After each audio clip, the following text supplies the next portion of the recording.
অনেকে গোসল ফরজ হলে মনে করেন যে এই অবস্থা সাহারি খাওয়া যায় না। এটা ভুল ধারণা। আপনার রমজানের রাতের বেলা গোসল ফরজ হয়েছে, আপনি এখনো গোসল করতে পারেন না, এদিকে সাহারির খানার সময় চলে যাচ্ছে, তাহলে আপনি আগে সাহারির খানা খেয়ে নেন, সাহারি খেয়ে তাড়াতাড়ি গোসল করে তারপর ফজর নামাজ পড়তে যান, কোনো অসুবিধা নেই। এমনকি যদি আজান হয়ে যায়, আপনি গোসল এখনো করতে পারেন না, তাতেও সমস্যা নেই। আমরা অনেকে এটাকে সমস্যা মনে করি। সেই সাথে আরেকটা ভুল ধারণা হলো, অনেকে মনে করেন রমজান মাসে দিনের বেলায় স্বপ্নদোষ হলে বোধহয় রোজা ভেঙে যায়। স্বপ্নদোষ হওয়ার কারণে রোজা ভাঙে না। স্বপ্নদোষ হয়েছে, আপনি রোজা কন্টিনিউ করবেন, এই রোজা রাখতেও হবে না, কোনো অসুবিধা নেই, এটা আপনার ইচ্ছায় না। 9 নম্বর ভুল হলো, আমরা অনেকে যদি সাহারি খাইতে না পারি তাহলে আর ওই দিন রোজা রাখি না। অনেক লোক আছে বলে যে আজকে সাহারি খাইতে পারি না, এই জন্য রোজা রাখি না। তো সাহারি না খাইতে পারলে রোজা রাখবেন না কেন? সাহারি খাওয়াটা সুন্নত আর রোজা রাখাটা ফরজ। আপনার সুন্নত ছুটে গেছে, কোনো অসুবিধা নেই। সাহারি না খেলে রোজার কোনো অসুবিধা নাই। সাহারি খাওয়াটা উত্তম। নবী সাল্লাল্লাহু আলাইহি ওয়াসাল্লাম বলেছেন, তাসাহহারু ফাইন্না ফিস সাহুরি বারাকা। তোমরা রাতের শেষ বেলার খানাটা, সাহারি খানাটা খাবা, এটাতে বরকত আছে, কল্যাণ আছে।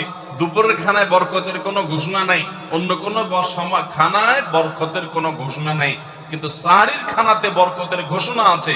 এই জন্য আমরা সাহারির খানাটা মনে না চাইলেও অল্প স্বল্প কিছু হলেও মুখে দেওয়ার চেষ্টা করব, কারণ সেখানে বরকত আছে, কল্যাণ আছে। কিন্তু কোনো কারণে সাহারি মিস হয়ে গেছে, ঘুম থেকে উঠতে পারেন নাই, আজান হয়ে গেছে, তাহলে এই অজুহাতে রমজানের ফরজ রোজা না রাখার কোনো সুযোগ নাই। কষ্ট একটু বেশি হতে পারে ওই দিন, তাতে কিছুই হবে না, আমরা একেবারে মরে যাব না। ধৈর্য ধরা শিখতে হবে। ইমানদারকে আল্লাহ তাআলা সবর করা শেখাচ্ছেন রমজানের মাধ্যমে। এই জন্য ভাইরা, কোনোদিন সাহারি মিস হইলে ওই দিন রোজা মিস করা যাবে না। 10 নম্বর যে ভুলটা আমাদের হয় সেটা হলো, সাহারিতে আমরা বেশিরভাগ মানুষ একটা সুন্নাত আমল করি না, সেটা হলো খেজুর খাওয়া। সন্ধ্যার সময় আমরা ইফতারিতে যখন খেজুর খাই তখন আমরা সবাই মোটামুটি জানি যেটা সুন্নত, কিন্তু সাহারিতে খেজুর খাওয়া যে সুন্নত, এটা ম্যাক্সিমাম মানুষ আমাদের দেশে এখনো জানেন না। নবী করিম সাল্লাল্লাহু আলাইহি ওয়াসাল্লাম বলেছেন, নি'মা সাহুরুল মুমিনি আত-তামার। ইমানদারের সবচাইতে উত্তম সাহারি হলো খেজুর। আপনি ভাত খান, ডাল খান, গোশত খান, মাছ খান, যাই খান, এক পিস খেজুর আপনি যদি অন্তত সাহারিতে খান, তাহলে এটার কারণে একটি সুন্নাত জিন্দা করার সওয়াব পাবেন। খেজুরে প্রচুর পরিমাণ এনার্জি, খাদ্য শক্তি থাকে, এটা আমাদের জন্য নানা দিক থেকে উপকারীও বটে। এই জন্য ইফতারিতে আপনি খেজুর খাওয়ার কথা জানেন, অথচ হাদিসে শুধু ইফতারিতে না, সাহারিতেও খেজুর খাওয়ার নির্দেশনা দেওয়া হয়েছে। এই জন্য এটা একটা ভুল যে আমরা অনেকে সাহারিতে যে খেজুর খেতে হয় এটা জানি না।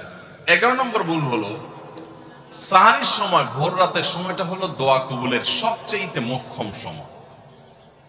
24 ঘন্টার ভিতরে দোয়া কবুলের সবচেয়ে আদর্শ সময়, যে সময়ের দোয়া কবুলের সম্ভাবনা সবচেয়ে বেশি, সেটা হলো ভোর রাতের সময়টা। আল্লাহ সুবহানাহু ওয়া তাআলা ডেকে ডেকে বান্দার ক্ষমা ঘোষণা করেন, বিপদ আপদ দূর করেন, অসুখ বিসুখ দূর করেন। এই সময়টা হলো রাতের শেষ প্রহর, ফজরের আগের সময়টা, তাহাজ্জুদের সময়টা। 11 মাস ধরে আমরা নানা ব্যস্ততার অজুহাতে আমাদের তাহাজ্জুদ পড়ার সুযোগ হয় না, ভোর রাতে ওঠার সুযোগ হয় না। ভাইরা আমার, রমাদানের মাস, আপনি তো সাহারি খেতে প্রায় প্রতিদিনই উঠছেন। আপনার যেহেতু সাহারি খাওয়ার উদ্দেশ্যে উঠাই লাগে, তো আপনি কেন এই মাসে সাহারির সময়, ভোর রাতের এই সময়টাতে যখন আল্লাহর সাধারণ ক্ষমা ঘোষণা করেন, ওই সময়টাতে আপনি কেন শুধুমাত্র খেয়ে পড়ে আপনি মসজিদে চলে যাবেন ফজরের জন্য? অবশ্যই আপনি সাহারি খেতে উঠলে 2-5 মিনিট সময় বের করে বিশেষভাবে আল্লাহর কাছে দোয়ায় মনোনিবেশ করবেন। আমাদের একটা বড় ভুল হলো, সাহারির এই সময়টাকে দোয়ায় আমরা মনোনিবেশ করি না। সম্ভব হলে 2 রাকাত নামাজ পড়েন, 4 রাকাত নামাজ পড়েন। সেটা যদি না পারেন, তো সাহারির খানার শেষে অথবা আগে আপনি আপনার রুমে গিয়ে লাইট বন্ধ করে নিরিবিলি জায়গায় একটু আল্লাহর কাছে হাত তুলে, একটু চোখের পানি ফেলে চান, দোয়া করেন। দোয়ার এই সুযোগটা 11 মাস আপনি পান না, রমজান মাসে সাহারির উসিলায় পেয়েছেন, তো আপনি সেই সুযোগটা কেন হাতছাড়া করবেন? আমি বিনয়ের সাথে বলতে চাই, একজন মানুষের জন্য আমরা এই সুযোগটা হাতছাড়া না করি। আমি পারতপক্ষে কোনোদিন এই সুযোগটা হাতছাড়া করি না ভাইরা। যেদিন কিছুই করতে পারি না, ওইরকম দোয়া করার সময় হয়তো নাই, কোনো কারণে দেরি হয়ে গেছে উঠতে উঠতে, ওই দিন খাইতে খাইতে মনে মনে দোয়া করার চেষ্টা করি, প্লেটটা ধুইতে ধুইতে দোয়া করার চেষ্টা করি। কারণ মুয়াজ্জিন ফজরের আজান যখন দেন, ওয়াক্ত যখন হয়, তার আগ মুহূর্ত পর্যন্ত আল্লাহ তাআলা দুনিয়ার আসমানে এসে তারপরে বান্দাকে ডেকে ডেকে বলেন, আলা মিন মুবতালান, তোমাদের মধ্যে কেউ কি অসুস্থ আছো, ফাআফিয়াহু, আমি তাকে সুস্থতা দান করব। আলা মিন মুস্তাগফিরিন ফাগফিরাল্লাহ, তোমাদের মধ্যে কেউ কি আছো ক্ষমা প্রার্থনাকারী, আমি তাকে ক্ষমা করে দিব। এভাবে ডেকে ডেকে আল্লাহ তাআলা দিতে থাকেন। টোটাল 24 ঘন্টার মধ্যে যেই সময়টার দোয়া ফেরত দেয়া হয় না, যেই সময়টার দোয়া মিস হওয়ার সম্ভাবনা খুবই কম, আপনার দোয়ার বেসিক শর্তগুলো ঠিক থাকলে এই দোয়া কবুল হওয়ার সম্ভাবনা জোরালো, সেই সময়টা হলো ভোর রাতের সময়টা। রমজান মাসে এই সময়টাতে দোয়ার যে সুযোগ তৈরি হয়, দোয়ার যে বিশাল সুযোগ আপনি পান, এই সুযোগটা হাতছাড়া করে আপনি শুধুমাত্র খেয়ে দিয়ে এই সময়টাকে পার করে দেন, এটা কখনো বুদ্ধিমানের কাজ হতে পারে না। এই জন্য রমজান মাসের ভুলগুলোর মধ্যে থেকে একটা হলো যে সাহরির সময়টাতে, ভোর রাতের সময়টাতে, দোয়া কবুলের গুরুত্বপূর্ণ সময়টাতে আমরা দোয়া তো করিই না। অনেকে ওই সময় আজকাল সাহরি পার্টি বের করেছেন, তামাশা বের করেছেন, অনেকে টেলিভিশনের প্রোগ্রাম দেখেন। কোন কোন চ্যানেলে সাহরির সময়ের কোন কোন প্রোগ্রাম আমরাও মাঝে মধ্যে এগুলো আগে রেকর্ড করা থাকে। সাহরির সময় আমরা টেলিভিশনে প্রোগ্রাম করতে চাই না, আগে রেকর্ড করা থাকে, সেগুলো চলে। এগুলো হলো তাদের জন্য যারা টেলিভিশনে হারাম জিনিস দেখবে, ওই টাইমটাতে সে যেন হারাম জিনিস না দেখে ভালো কিছু দেখে। আপনাদেরকে আমরা বলবো, কখনো ওই ভোর রাতের ওই সময় ইসলামিক প্রোগ্রামও দেখতে যাবেন না। আপনি ওই সময়টাতে আল্লাহর সাথে কথা বলবেন, ওই টাইমটা ইবাদতের সময়, ওই টাইমটা দোয়া এবং রোজাদারির সময়। আমরা বেশিরভাগ মানুষ এই ভুলটা করি যে রমজানে আল্লাহর কাছে পাওয়ার এই বিশাল সুযোগ আমরা হাতছাড়া করে ফেলি। আমরা এখন থেকে সাহরিতে উঠলে দোয়া করবো তো ইনশাআল্লাহ।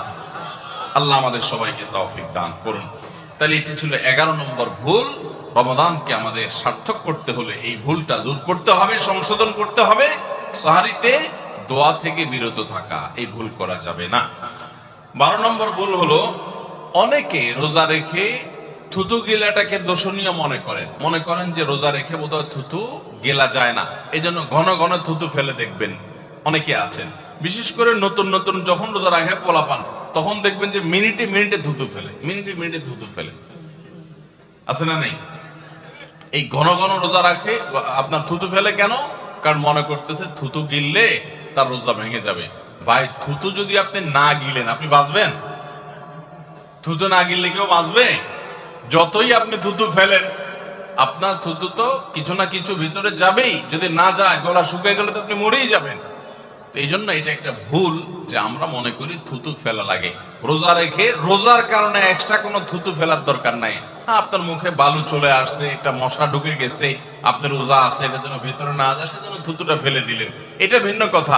আপনি বেসিনে গিয়ে ফেলে আপনি একটু পানি ঢেলে দিলেন। কিন্তু রোজা রেখে ঘন ঘন থুতু ফেলতে হবে, থুতু গেলা যাবে না, এরকম কোনো কথা নাই। এটা আমাদের একটা ভুল, রমজান কেন্দ্রিক একটা ভুল।